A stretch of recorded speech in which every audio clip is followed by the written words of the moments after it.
नमस्कार। आसान commerce classes में आपका स्वागत है। आज हम करेंगे 12th क्लास के बिजनेस स्टडी का चैप्टर 9 यानी फाइनेंस मैनेजमेंट। फाइनेंस मैनेजमेंट के थर्ड पार्ट में आज हम fixed and working capital, meaning and determinants को करेंगे। तो चलिए शुरुआत करते हैं फिक्स्ड एंड वर्किंग कैपिटल के मीनिंग से। बिजनेस में जो पैसा इस्तेमाल किया जाता है उसे हम कैपिटल कहते हैं। अब हमें बिजनेस के लिए दो तरह से कैपिटल की ज़रूरत पड़ती है, एक तो फिक्स्ड कैपिटल और दूसरी हमारी वर्किंग कैपिटल। फिक्स्ड कैपिटल का मतलब है which is used for purchase of fixed assets. जो कैपिटल हमारी फिक्स्ड एसेट्स को परचेज करने के लिए इस्तेमाल की जाती है उसे हम फिक्स्ड कैपिटल कहते हैं, और जो कैपिटल हमारे डे टू डे के जो खर्चे हैं उनको पूरा करने के लिए इस्तेमाल की जाती है उसको हम वर्किंग कैपिटल कहते हैं। अब फिक्स्ड कैपिटल को हमारे कौन कौन से ऐसे फैक्टर्स जो अफेक्ट करते हैं वो हम इसमें अभी देखते हैं, यानी factors affecting requirement of fixed capital. Fixed capital की रिक्वायरमेंट हमें किन किन बातों पर ये डिपेंड करती है, कौन कौन से ऐसे फैक्टर्स हैं जो इसे अफेक्ट करते हैं।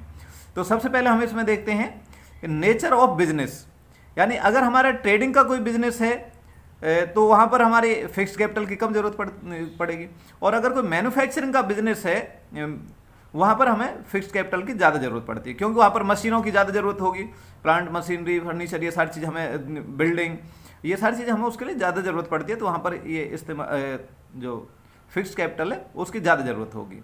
और जहाँ ट्रेडिंग है, ट्रेडिंग में हमें क्या मशीनों की ज़रूरत नहीं पड़ती, उसमें केवल माल खरीदना और उसे बेच देना, तो वहाँ पर हमें फिक्स्ड कैपिटल की कम ज़रूरत होती है।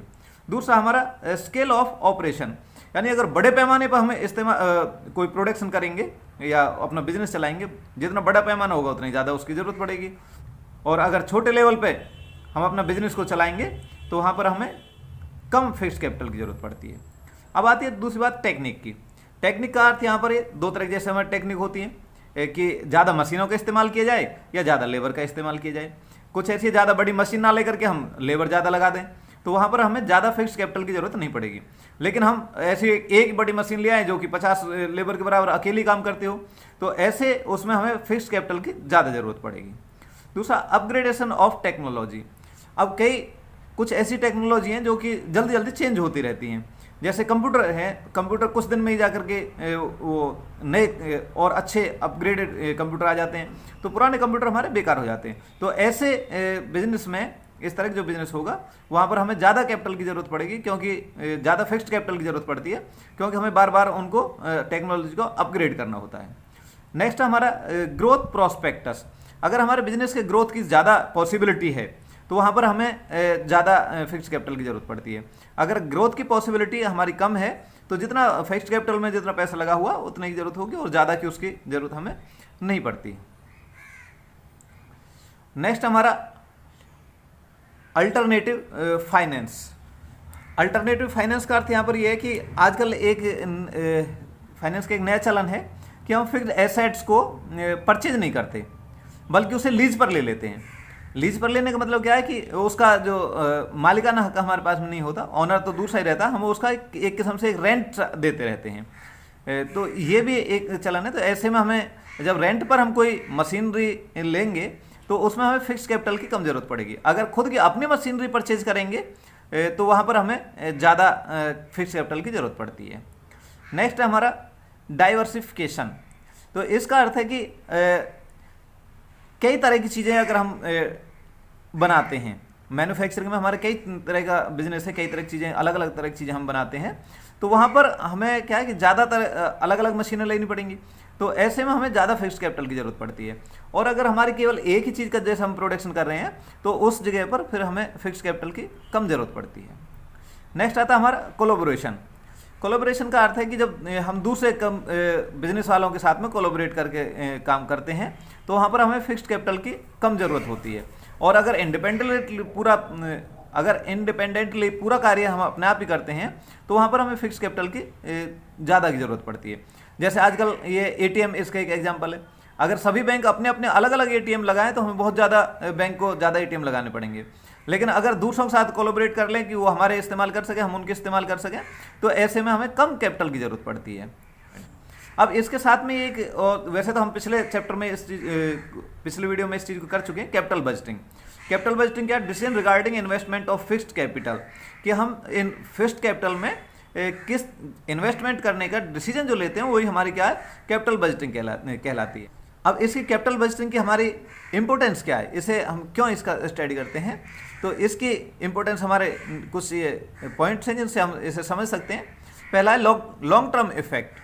जो कैपिटल बजटिंग में क्या है, जो फिक्स्ड कैपिटल में जो पैसा लगाते हैं उसका लंबे समय तक इफेक्ट रहता है, कि एक बार पैसा लग गया तो बाकी बाद में तक उससे हमें फिर इनकम, काफ़ी लंबे समय तक उससे इनकम हमारी होती रहती है। तो इस चीज़ का हमें बहुत ध्यान से स्टडी करनी होती है कि हम कितना पैसा लगा रहे हैं, जो पैसा लगा रहे हैं उसकी कॉस्ट क्या है, और जहाँ से पैसा लगा रहे हैं वहाँ से कितने दिन में रिटर्न हो जाएगा, कितने % से वहाँ पर हमें रिटर्न मिलेगी। तो इसलिए कैपिटल बजटिंग की हमारी काफ़ी ज़्यादा इंपॉर्टेंस है। दूसरा हमारा रिस्क इन्वॉल्व, कि जो कैपिटल बजटिंग में जो पैसा हम जो लगाते हैं वहाँ पर रिस्क ज़्यादा इन्वॉल्व होता है, कि हमें ये पता नहीं होता कि फ्यूचर में आगे चल के क्या परिस्थितियाँ होंगी। तो ऐसे में क्योंकि इसमें ज़्यादा पैसा लगाया जाता है और ज़्यादा समय के लिए लगाया जाता है, और ज़्यादा समय में आगे चल कर के कुछ कंडीशन से जो चेंज भी हो सकती हैं, तो ऐसे में हमारा ज़्यादा रिस्क है फिक्स्ड कैपिटल में पैसा लगाने में, तो उस चीज़ को हमें ध्यान में रखना होता है। अगला है लार्ज अमाउंट, कि फिक्स कैपिटल में कोई कम पैसा नहीं लगता। वर्किंग कैपिटल हालांकि हमारे कम पैसे की काम चल जाता है वहाँ पर, लेकिन यहाँ पर फिक्स्ड कैपिटल में हमें बहुत बड़ा एक अमाउंट लगाना पड़ता है, इसलिए वो हमें सोच समझ के लगाना चाहिए। नेक्स्ट हमारा इरिवर्सिबल डिसीजन। इसका मतलब क्या है कि जो एक बार अगर ये डिसीजन हो गया तो उसको आप चेंज नहीं कर सकते। अगर चेंज करेंगे तो उसकी बहुत बड़ी हमें कीमत चुकानी होती है, इसलिए कैपिटल बजटिंग हमें बहुत ध्यान से करनी चाहिए। तो ये हमारे पॉइंट है जो कि इसकी कैपिटल बजटिंग के इंपॉर्टेंस को हमारे दिखाते हैं। अब नेक्स्ट आता है हमारा वर्किंग कैपिटल। यहाँ पर वर्किंग कैपिटल को भी आगे चल के हम इसकी दो कंसेप्ट हैं, एक नेट वर्किंग कैपिटल, दूसरी हमारी gross working capital. Net working capital का हमारा जो सीधा सा अर्थ होता है excess of current assets over current liabilities, यानी हमारी जो करंट एसेट्स है, करंट लाइबिलिटीज कितनी ज़्यादा है वो हमारी क्या कहलाती है, ये वर्किंग कैपिटल कहलाएगी, नेट वर्किंग कैपिटल कहलाएगी। इसको एक हम फॉर्मूले से दिखा सकते हैं, working capital is equal to current assets minus current liability. और ग्रॉस वर्किंग कैपिटल का हमारा अर्थ होता है टोटल ऑफ करंट एसेट्स। जो करंट एसेट्स का टोटल होता है उसको हम ग्रॉस वर्किंग कैपिटल कहते हैं। इसमें हमारे जो शामिल होती हैं जैसे कैश इन हैंड है, कैश एट बैंक है, मार्केटेबल सिक्योरिटीज़ है, डेटर है, बिल्स रिसीवेबल है, और हमारा स्टॉक है, प्रीपेड एक्सपेंसेज है, एक्रूड इनकम है, ये सारी हमारी क्या कहलाती हैं, ये हमारी working capital, gross working capital कहलाती है, हमारी सभी करंट एसेट्स हैं। और अगर इनमें से हम करंट लाइबिलिटीज़ को, जो कि विद इन 1 ईयर जिनको हमें पे करना होता है, ऐसी लाइबिलिटीज़ को अगर निकाल देते हैं तो वो हमारी नेट वर्किंग कैपिटल आ जाती है। Need of working capital. अब वर्किंग कैपिटल की हमें किन किन चीज़ों में ज़रूरत पड़ती है, तो डेली जो एक्सपेंस है उनके लिए ज़रूरत पड़ती है, payment of current liabilities, taking advantage of cash discount. अगर हमारे पास में वर्किंग कैपिटल है तो हम नकद खरीद करके कैश डिस्काउंट का फ़ायदा ले सकते हैं।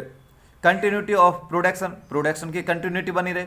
अगर वर्किंग कैपिटल नहीं होगी तो हम प्रोडक्शन बीच बीच में रुकावट आ सकती है, तो उसकी कंटिन्यूटी बनाए रखने के लिए भी हमें वर्किंग कैपिटल की ज़रूरत पड़ती है। Taking advantage of available market conditions. Market में मान लीजिए कोई कंडीशन ऐसी आ जाती है कि वहाँ पर कोई चीज़ सस्ती मिल रही है, नकद में कुछ चीज़ सस्ती मिल रही है, तो ऐसे में उसका फ़ायदा उठाने के लिए हमें वर्किंग कैपिटल की ज़रूरत होती है। अब हम देखते हैं फैक्टर्स अफेक्टिंग वर्किंग कैपिटल, कि वर्किंग कैपिटल का हमारे कौन कौन से फैक्टर जो अफेक्ट करते हैं। तो इसके ज़्यादातर पॉइंट जो हमारे फिक्स कैपिटल को में जो पॉइंट आए थे उसके इफेक्ट करने में, वो ये ज़्यादातर हमारे पॉइंट इसमें मिल जाते हैं। कुछ पॉइंट हमारे थोड़े से अलग हैं। जैसे पहला तो यही है कि बिजनेस का नेचर, अगर कोई मैन्युफैक्चरिंग का बिजनेस है तो उसमें वर्किंग कैपिटल की कम ज़रूरत पड़ेगी, ट्रेडिंग वाले बिजनेस में वर्किंग कैपिटल की ज़्यादा ज़रूरत पड़ती है। स्केल ऑफ प्रोडक्शन, बड़े पैमाने पर हम प्रोडक्शन करते हैं तो ज़्यादा वर्किंग कैपिटल की ज़रूरत पड़ेगी, छोटे पैमाने पर तो कम वर्किंग कैपिटल की ज़रूरत पड़ती है। बिजनेस साइकिल, तो बिजनेस में एक साइकिल आते रहते हैं, जैसे कभी बूम का है, कभी डिप्रेशन का है, यानी कभी मंदी का है, कभी तेजी का है। जिस समय तेजी का टाइम होता है वहाँ पर हमें ज़्यादा वर्किंग कैपिटल की ज़रूरत पड़ती है, और अगर बिजनेस मंदी चल रही है तो वहाँ पर हमें कम वर्किंग कैपिटल की ज़रूरत होती है। सीजनल इफेक्ट, कुछ चीज़ें ऐसी हों जिनका प्रोडक्शन तो हमें पूरे साल तक करना होता है, लेकिन उनकी जो डिमांड है एक निश्चित एक सीजन में आती है। जैसे वूलन है, वूलन के जो कपड़े हैं, अब ये पूरे साल तक तो ये अपना प्रोडक्शन करते हैं, और इनकी डिमांड केवल क्या होती है, सर्दियों में होती है। तो ऐसे में हमें पूरे साल तक पैसा आता नहीं है, केवल उसमें पैसा लगाया जाता है, तो ऐसे में वर्किंग कैपिटल की ज़्यादा ज़रूरत पड़ती है। और अगर किसी चीज़ की ऐसी सप्लाई पूरे साल चलती रहती है तो वहाँ से हमें पैसा भी आता रहता है, तो कम वर्किंग कैपिटल की ज़रूरत पड़ेगी। प्रोडक्शन साइकिल, अगर किसी चीज़ के प्रोडक्शन में हमारा कम टाइम लगता है, एक रॉ मटेरियल से फिनिश्ड गुड्स बनने में अगर कम टाइम लगता है तो ऐसे में वर्किंग कैपिटल की कम ज़रूरत पड़ती है।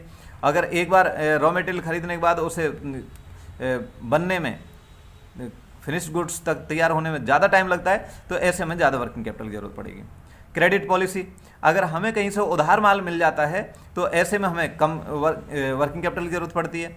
और अगर लेकिन हमें बेचने में उधार बेचनी पड़ती है, हमें क्रेडिट फैसिलिटी अपने ग्राहकों को ज़्यादा देनी होती है, तो ऐसे में वर्किंग कैपिटल की हमें ज़्यादा ज़रूरत पड़ती है। अवेलेबिलिटी ऑफ रॉ मटेरियल, अगर किसी का रॉ मटेरियल हमें पूरे साल आसानी से अवेलेबल हो जाता है तो ऐसे में वर्किंग कैपिटल की कम ज़रूरत पड़ती है। लेकिन कई चीज़ें ऐसी होती हैं कि उनका रॉ मटेरियल साल में कुछ ही दिन हमें मिलता है, बाकी उनकी डिमांड फिर पूरे साल तक चलती रहती है। जैसे कि हमारे चावल है, गन्ने हैं, तो गन्ने की जो पैदावार है एक निश्चित मौसम में होती है, वहीं पर गन्ना मिलता है, जबकि चीनी की जो सप्लाई पूरे साल तक चलती रहती है। तो ऐसे में ज़्यादा एक बार में हमें रॉ मटेरियल खरीदना होता है और पूरे साल तक उसी की सप्लाई करनी होती है। नेक्स्ट आती है हमारी ग्रोथ प्रोस्पेक्टस, अगर हमारे बिजनेस की ग्रोथ की ज़्यादा संभावना है तो ऐसे में हमें ज़्यादा वर्किंग कैपिटल की ज़रूरत पड़ेगी। अगर बिजनेस को ज़्यादा ग्रोथ की अब संभावनाएँ नहीं है तो उसमें कम वर्किंग कैपिटल की ज़रूरत पड़ती है। लेवल ऑफ कंपटीशन, अगर हमारे कंपटीटर ज़्यादा हैं, कंपटीशन ज़्यादा है, तो वहाँ पर वर्किंग कैपिटल की ज़्यादा ज़रूरत पड़ेगी, क्योंकि हमें उनके कंपटीशन में क्रेडिट पॉलिसी अपनी चेंज करनी पड़ेगी, अपने ग्राहकों को ज़्यादा उधार देना पड़ेगा, तो ऐसे में भी हमें ज़्यादा वर्किंग कैपिटल की ज़रूरत पड़ती है। जबकि अगर हमारे कंपटीटर ज़्यादा नहीं है तो ऐसे में हम अपनी क्रेडिट पॉलिसी को थोड़ा सा चेंज कर सकते हैं, केवल नकद चीज़ बेच सकते हैं, तो ऐसे में हमें वर्किंग कैपिटल की कम ज़रूरत पड़ती है। इन्फ्लेशन, इन्फ्लेशन का अर्थ होता है राइज इन प्राइस, अगर हमारे कीमतों में बढ़ोतरी हो रही है, कीमतें हमारी बढ़ रही हैं, तो ऐसे में हमें ज़्यादा वर्किंग कैपिटल की ज़रूरत पड़ती है। और अगर कीमतें कम हो रही होती हैं तो ऐसे में हमें वर्किंग कैपिटल की कम ज़रूरत पड़ती है। तो ये हमारे कुछ ऐसे पॉइंट्स हैं जिनसे हमारे वर्किंग कैपिटल इफेक्ट होती है। तो आज हमने फिक्स्ड कैपिटल और उसको अफेक्ट करने वाले जो फैक्टर्स, वर्किंग कैपिटल और वर्किंग कैपिटल को अफेक्ट करने वाले फैक्टर्स हमने यहाँ पर ये पढ़े। तो आज के लिए इतना ही, नमस्कार।